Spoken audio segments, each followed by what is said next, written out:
Hey, my name's Shelby, and today I'll be giving you a presentation about antibiotic resistance. So, one thing that I would like to ask is for you to imagine a world where simple infections become so deadly, and it's because antibiotics no longer work. This isn't science fiction, it's actually happening right now, and it's called antibiotic resistance. But how does this happen, and what can we do to stop it? So first of all, I want to start off with what even is antibiotic resistance. So antibiotic resistance occurs when bacteria develop the ability to defeat the drugs designed to kill them. This means that next time someone gets infected, the usual antibiotics might not work, leading to longer illnesses, higher medical costs, and even life-threatening infections. In fact, the CDC reports at least 2.8 million antibiotic-resistant infections occur in the U.S. each year, leading to over 35,000 deaths, which was really shocking in my opinion.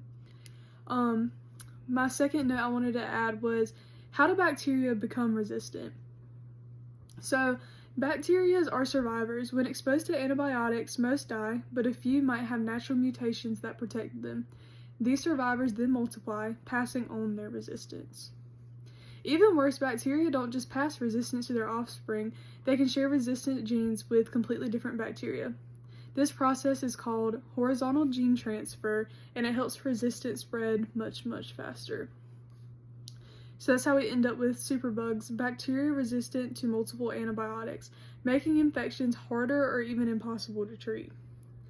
So how do doctors contribute to this big issue of antibiotic resistance? So right now I'm about to dive into the doctor side of view, and then I'll be talking about how the patients have a role in this as well.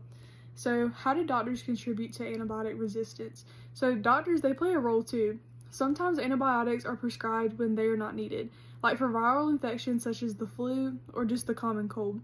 Since antibiotics only work against bacteria, this is unnecessary and it increases resistance. Sometimes when you overprescribe medications, patients, they see that as, oh, okay, we gotta take it. Even if it's something little as a common cold, like they could go to CVS and they could just take them like some NyQuil, some cold and flu medicine, but maybe like they need steroids, like they led to bronchitis and they think they need this, and then they run out of their steroids, so then the doctor overprescribes them, and then eventually it doesn't work, and you're so used to that medication, it's not doing what it's supposed to do. So in my opinion, that's how the doctors play a huge role in it, and I can see how that leads to a problem. Because some people, they get hooked on their certain medications because that's what helps get them by.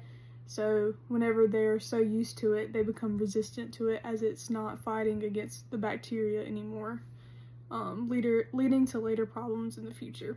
So sometimes antibiotics are prescribed when they're not needed. Like the viral infections such as the flu or the common cold, since antibiotics only work against bacteria, this is unnecessary and it increases the resistance like I mentioned before. Just a fact, in some hospitals, up to 50% of antibiotic prescriptions are either unnecessary or incorrectly prescribed.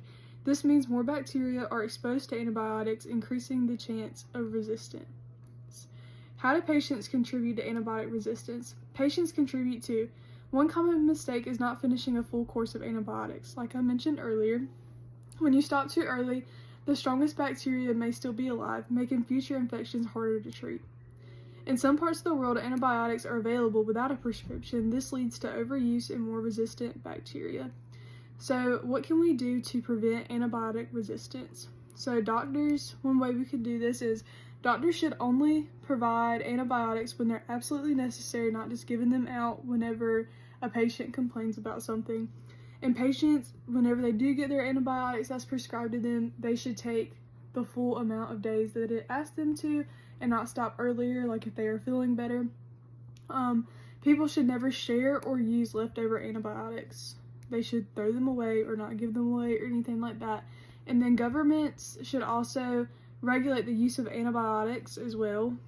And then by being responsible with antibiotics, we can help ensure they continue to work for future generations, because if we don't fix this now, it is already kind of starting to be a problem, so it could definitely be a bigger problem in the future.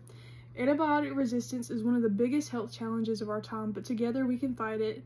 Thank you so much for listening to my video, and hopefully we can work on this as a generation later on. Bye.